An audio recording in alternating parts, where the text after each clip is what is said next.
would go into my inner being seeking the Lord, and He would say to me, do you love me? Do you really love your wife? Do you really love your children? Do you really love your team?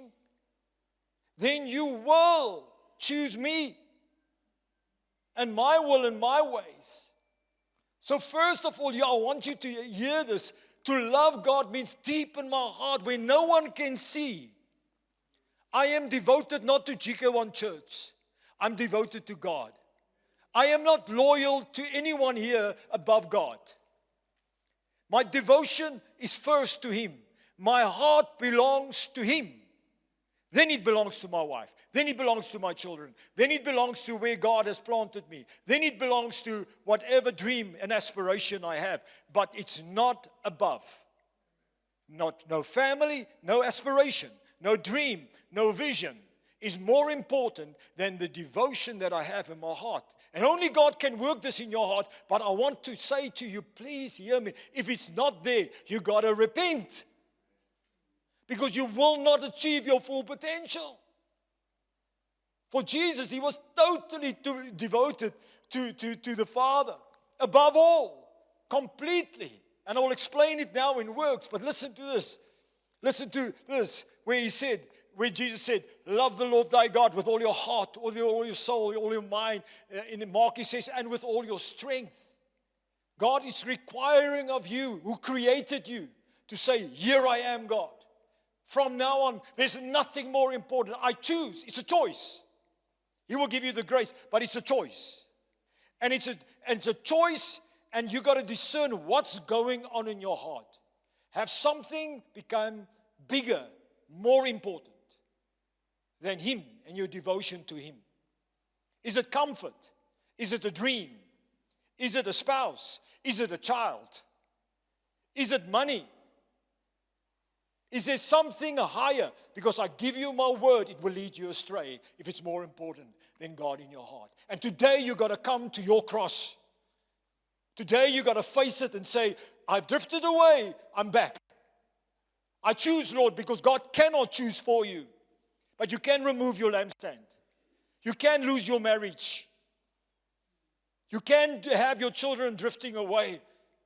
You know, I've got many things that I'm weak in and that God has helped me to overcome. And there's still things that He's working. But I want to say this to you.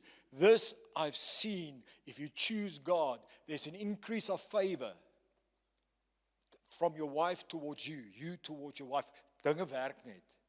There's an increase of favor amongst your children. They want to be your friend. They want to be with you. Your grandchildren adores you. You know it's not us, it's God. But you know deep in your heart, I know, it's because the root of this is Kobus. Karen, you've chosen Him above all. Him above status. Him above what people say. Him. And it's not possible in ourselves, but it's the core of our being that He's speaking to and say, where's your heart? And the first one is the heart, the deep inner being of you that cries out and say, He is truly my God. He's truly my source. He is my top priority in everything. Not my work, not my vision, not my dreams, nothing else. David said this in Psalm 119 verse 10. With my whole heart I seek you. Let me not wander from your commandments. With my whole heart. With my whole heart I seek you. With my whole heart. Joshua and Caleb said, with my whole heart they followed the Lord. What's the word? Wholeheartedly they followed Him. And they were two who reached their full potential. A whole generation got lost in the boat. But two people were chosen. But the core of their being was, when the others left, their core of the being was this. Not I'm pleasing Moses. I am here wholeheartedly trusting, serving the Almighty God. Where's your heart? What is God knocking at the door of your heart today?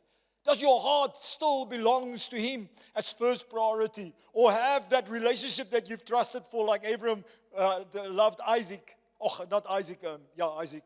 That thing that God gave you became now more important.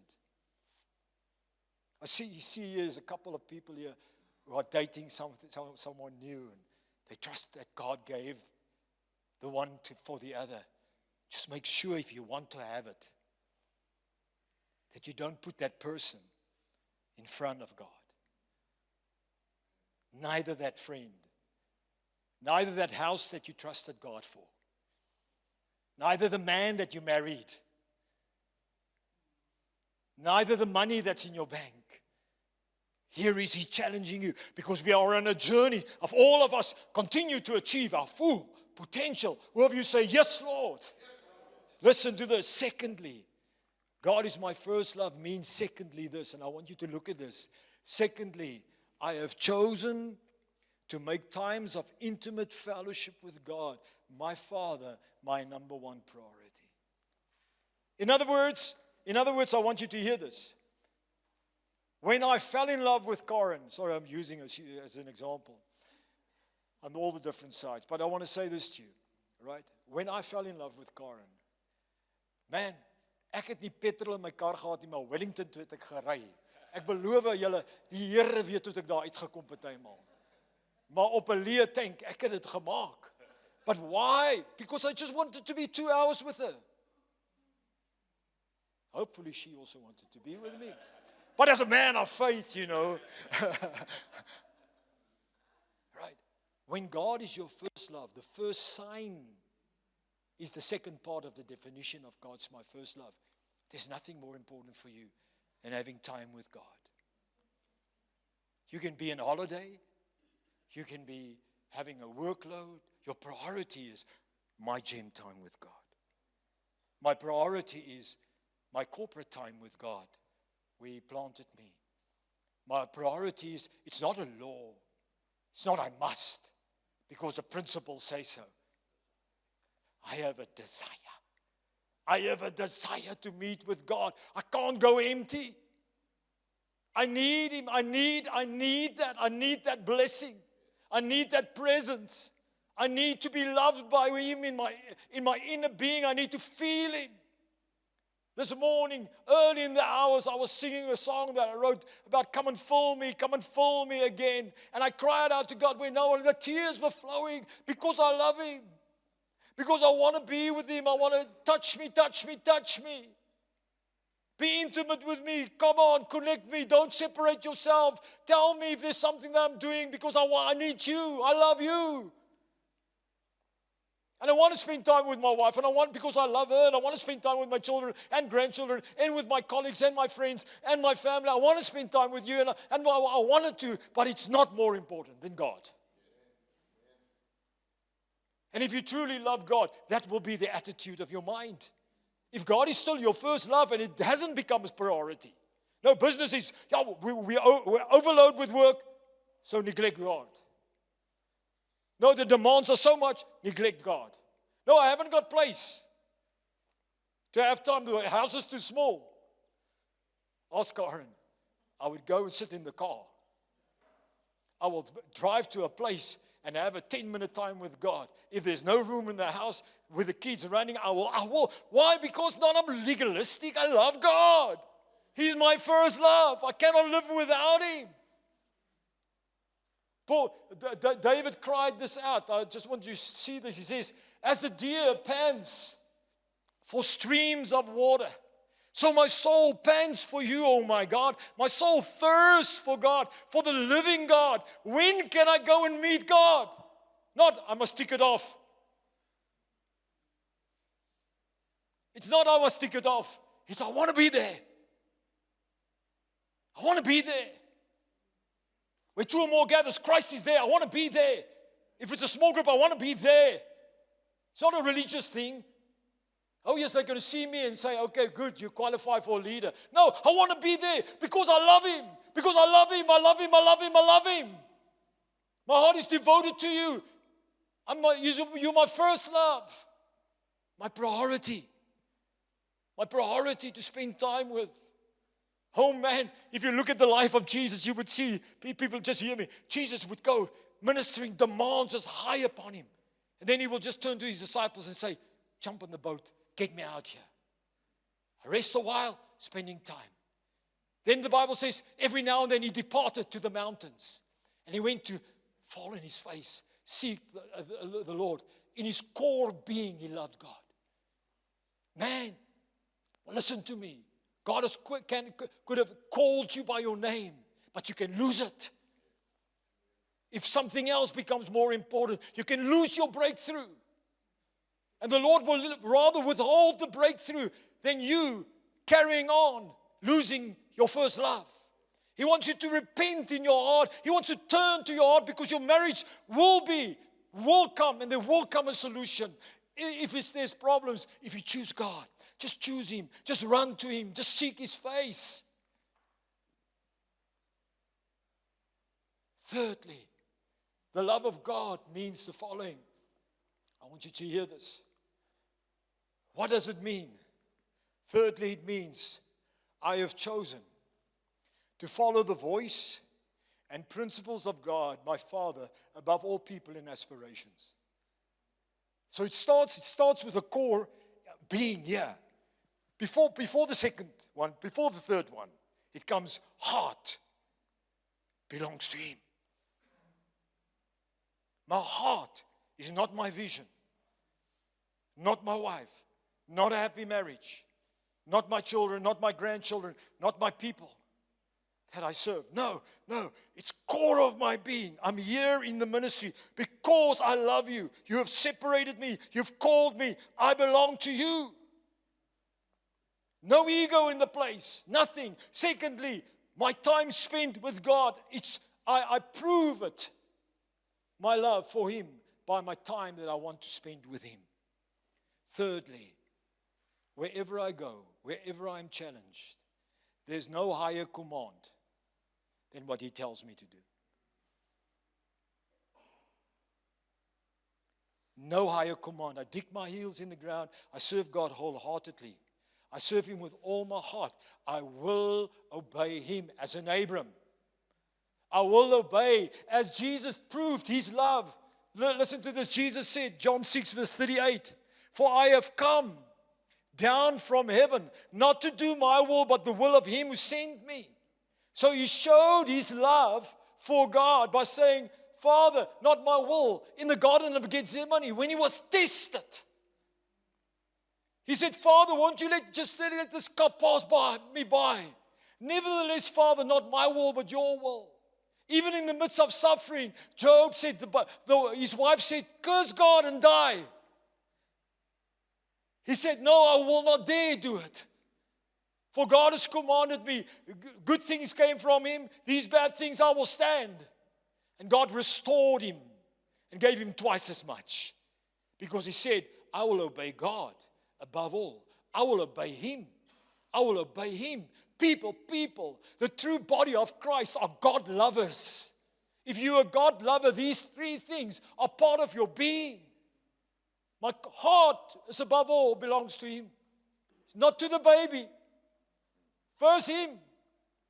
Not to a wellness family. No, first Him. Because He knows as you spend time with Him, He knows as you follow Him, as you dare to obey Him, full potential will be unleashed. He knows this. And I'm crying out to you. Is God your first love? And I know none of us are perfect. But it's going about the heart. It's the heart. God is working on your heart. Tyd sal verloop en you will be tested with this and it will grow in you. But please hear me. Is God your first love? Psalms, King David said this. It's so beautiful that you can always have an example of Jesus and always an example of David. Right? It's so beautiful. David in the Old Covenant, a man after the heart of God. Made terrible mistakes, but his heart. There was something, God looks at the heart. Hy sê, kom eens af en toe vloek ek nog. Dis okay. Moenie vloek nie. Kom eens af en toe verloor ek my meer nog. Dis okay. Werk aan. Vra die Here om jou te werk. Maar jou hart, moenie kom sit hier en vals wees nie. Laat jou hart aan God behoort.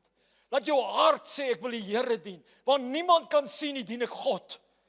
Ek dien God. Hy's my alles. Ek is vol swakhede, maar hy's my God. In my hart diene kom, ek kan nie anders nie. Mag die anointing, may the anointing hit you in your heart today. May you not walk out here lukewarm. May you not be, but be changed. Please hear me, people. John said the following, those who truly love me will obey my command. Him I will love and manifest myself to him. Him I will love and manifest myself. The Father will love, but if you love me, you will obey my principles. You will obey my voice. You will obey me. You want to obey my teaching. You know what? You can walk out here and say, okay, but I want to say this to you. If he's not your first love, you will not keep on obeying him. You will not keep on spending time with him. Because somewhere else in your mind, another source is, you think it's actually coming from that place. And it's not. Don't be deceived. It's not. Don't be deceived. It's not. Don't be deceived and robbed of your calling. This is good news. It's not bad news. This is good news, but this is making people disciples, kingdom people. Right? Listen to this. God is my first love. Why? Why must he be? Why is it your full potential? Just listen to this. It will cause you to experience all the life-enriching benefits of spending time in intimate fellowship with God.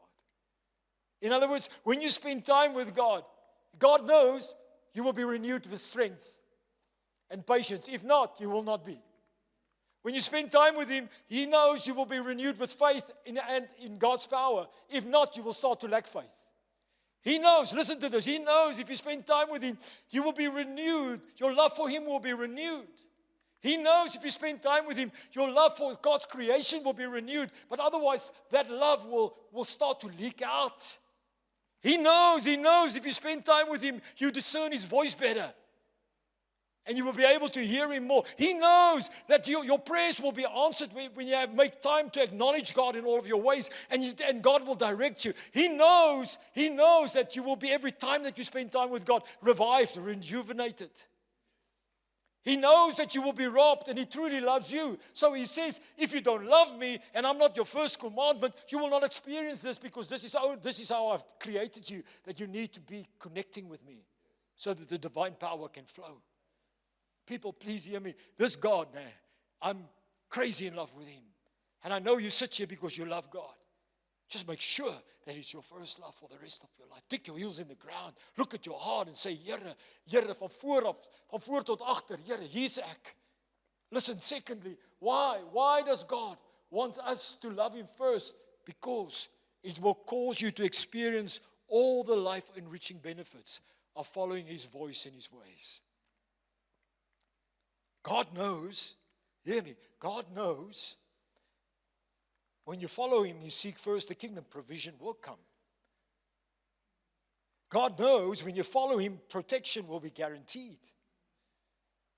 God knows when you follow him, divine guidance will come because in the measure that you hear and respond, more word can come. God knows it. This is how he created us.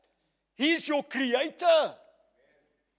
Ek vra hom verskoning as ek 'n bietjie te is vanoggend. Vergewe my. Wees lief vir my. Maar amper sê ek my gat brand, my hart brand. Ja, sorry, ek het dit nou gesê. Sorry, dis nie baie mooi teologiese taal, vergewe my. Right. Okay. Listen, God knows, he looks at my heart now. He knows that when I follow him, divine strength will come. He knows when I follow him, effortless effort will be in what I do. He knows when I follow him, my life purpose, success, I will achieve my full potential. Whether it's purpose in my marriage, family, he knows that will come. He knows when I follow him, the fruit of the Spirit will manifest. He knows I will become more loving, more kind, more good, more gentle, more faithful. He knows it will come when I spend time with him. I will be a better man for my wife, a better dad for my children. I will be better in the ministry, in my purpose. He knows that then my portion of finances can flow. The material things that I need to have to fulfill my purpose and have a quality of life will come. He knows that a husband and wife will work out through their challenges. Come on.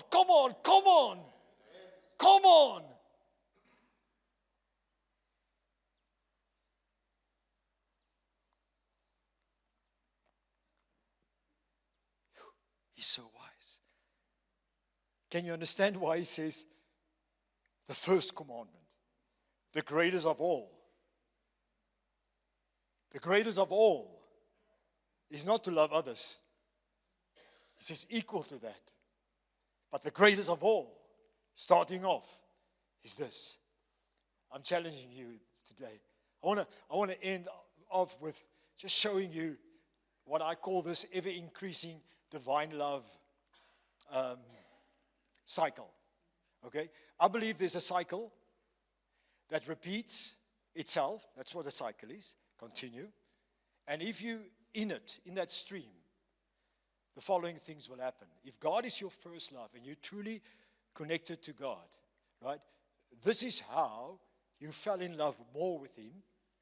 And this is how He reveals Himself more to you and you follow Him. And I want you to look at this, right? I want to end with this. Just look at this. Maybe you can't see the words. It's a little bit too small. But just, I'll mention them, right? Anything in your life that is from God comes with Him in some way revealing Himself to you. It can be through preaching. It can be through a circumstance, right? So this center circle is very important. But in order to experience His love, there will come a divine conviction. That's not right. That's right. From Him will come conviction. A conviction, I cannot hold on to this. A conviction, I need God. I need to receive Jesus. Out of that love flows, I want you to hear this, divine repentance. Okay? Divine repentance means when you hear, you turn to Him and not away. Love comes with conviction, His love. Then there's divine repentance when you say, I hear you, Lord. The way I treat those people is not right. Forgive me, Lord. Oh, I hear you, Lord. I want to receive you in my heart in the beginning. Now, you cannot love God until this happens. He reaches out to you. He loves you first. There's a conviction. There's repentance. You receive Christ. When you receive Christ, you are supernaturally born of God. When you're born of God, He comes and fills your heart with His love. And you experience for the first time, after conviction, you experience His love.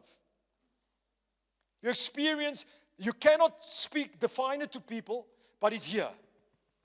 This awesome Creator is love. This awesome Creator is wisdom. When you're born again, that realization starts to come in you. And you have the potential to love Him more. Unless you're born again, it cannot happen. No man can love God unless you are born again.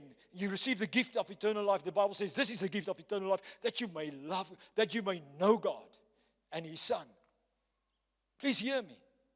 This is the cycle for the rest of your life. Then out of that love flows, I want you to look at this, a divine working. There's a working of the Spirit in you that calls you, call deep to deep. Come and meet me. Come and fellowship with me. There's a working. Don't do that. Don't do that. Are you with me? But it's just a working. But you've got to work it out. When it works in you, please listen to this. The next thing that you need to see is there. Out of that working flows a hunger. Your spirit starts to call out, Abba, Abba, Father. Look at me. Your spirit calls out, Abba, Father. And out of that cycle of Him working in you, you start to fellowship with Him. Jy begin met hom te kommunikeer. Jy begin tyd maak met hom. Praat ek verby julle? Is julle by my? Is jy by? Then out of that divine fellowship flows this. The urgency in your heart that you can't describe. I have to obey Him because He knows best. But it flows from being born again. It's never outward. It's always inward. Hy kom woon in jou. Van binne werk hy na buite. Nou werk hy in jou. Hy werk in jou gemeenskap met God. Uit die gemeenskap met God werk hy in jou, volg hom. You are propelled by an in-working wind. You cannot see the wind, but you feel it. You know when you're outside of that wind. You know when that wind isn't blowing. But it's all love. And it's all after a love relationship. And the more you feel it, the more you love Him. The more you want to spend time with Him, the more you want to fellowship with Him. And then there's the next one that's called divine power. Then as you yield, you start to feel, here's a miracle. There's something that happens. There God comes to help. And as He reveals Himself, you love Him more. And out of that comes divine fruit. Suddenly you see my behavior starts to change. My conduct starts to change. There's a deeper love inside of my heart for Him. As you see this divine power. And as you see this divine fruit. Sorry, het ek nog geskip. And then out of that flows, you experience the goodness of God. You experience the goodness of God. God comes through to you. And the Bible says the goodness of God leads you to repentance. When you experience the goodness of God, what happens then? You fall more in love with Him. Divine love. You fall more in love with Him. Then the whole thing starts all over. People, please hear me. There's somewhere a conviction. You yield to the conviction, you repent. Out of repentance, you want to move and speak to Him and fellowship with Him. Out of fellowship, you want to follow Him.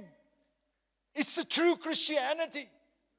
Out of that, the more you fellowship with Him, the more you touch Him, the more you feel Him, the more you yield to Him, the more you see Him. When you see Him, David says, oh, your goodness, God. Above all understanding, it causes me to love you. And the more you see the fruit, the more the love will come. And then out of the love, more love, relationship with Him will come. And out of that, a core love will grow. And 10 years from now, you will be crazy in love with Him.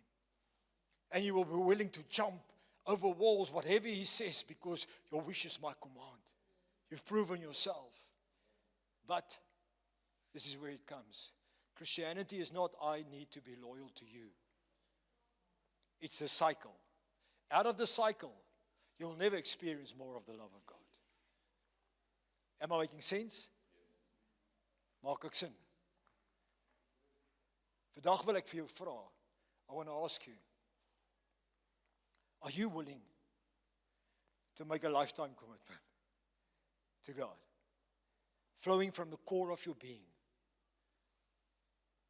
To say, Lord, these three things I'm willing to choose. I'm willing to say, I choose to love and devote my heart to you, my Father, above all people and aspirations. My Father, I choose, secondly, to make times of intimate fellowship with God, my Father, my number one priority. My God, thirdly, I choose to follow the voice and principles of God, my Father, above all people and aspirations. I repent, I return from the core of my being. I want to love you. I want to follow you. I want to choose. Everything starts and finishes with a choice based on conviction. Who of you, as you sit here, you feel God's love coming forth into a conviction in your heart? Who of you say, I know my heart devotion have drifted a little bit away while your eyes are closed?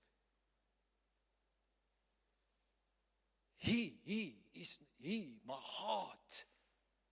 In my heart, I've drifted a little bit away. It's not my first love. Raise your hand. If it is, show me. Okay. Secondly, in your heart, you've started to stop making fellowshipping time with Him your priority. The other things have become bigger. You don't even negotiate anymore. You just use it as an excuse. Drifting away. But you say, I'm willing to choose today. Who sit here and say, yes, Kobus, that's me. Show me with your hand. I've drifted away in my times with Him. Show me. Be honest. Okay. Thirdly, Kobus, His will, His ways is not my priority as it should be. Show Raise your hand. Show me, yes. Who of you say, Kobus, I hear the Spirit in your message today, and I'm willing to make this threefold lifetime commitment to God. I'm truly willing to do it, Kobus, not to please you, but to fulfill my potential in my love relationship with God, in the power, in the miracles of God, in fulfilling my potential on earth. Kobus, I hear the Spirit of the Lord, and I want to recommit. I want to ask Him to wash me clean. I want to walk out here with a commitment. Hell or high waters, this is where my heart belongs. You're my first love. For the sake of my family, for the sake of my children, for the sake of my grandchildren, for the sake of my purpose, for the sake of the right material things, for the right income, Lord, you're my first love. If you are truly willing to do that, truly because the Spirit works in you, stand or sit and raise your hand. Any one of those two. If you're not willing, no pressure. Only the Spirit. Only the Spirit. Yes. Allow the Holy Spirit. Knock at your door. It's going to be empty if you don't mean it.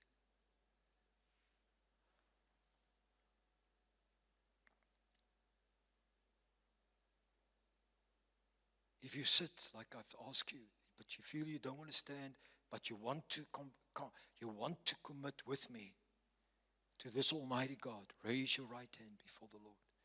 Raise your right hand. Let me see while every eye is closed. Yes. Keep it like that. Keep standing. Those who are standing, this is God in you. This is your purpose. This is your destiny. Sit in the presence. I just want to quickly speak to God, and then I'm going to invite you to pray with me. Father, I've shared with them what I believe your Spirit has spoken to me. I stand completely in faith. Father, if these people sitting and standing here can truly commit to you, Lord, they are becoming your Joshuas and Calebs for a next generation that needs to be saved. And they're becoming the potential purpose warriors, God lovers, God followers, as never seen before. And your goodness you will lavish upon them, Lord. Now, Lord, I ask you, Holy Spirit, beyond my words now, work in their hearts, Lord. Come and help them to truly make this a lifetime commitment for the rest of their lives. Yes, Lord. Yes, Lord. Now repeat after me, saying the following with the first commitment. I choose to love and devote my whole heart to God, my Father, above all people, above all aspirations, above all things. I renew my heart commitment to you, my Creator, my Father, by the Spirit of God. Stand, sit, think what you've just done.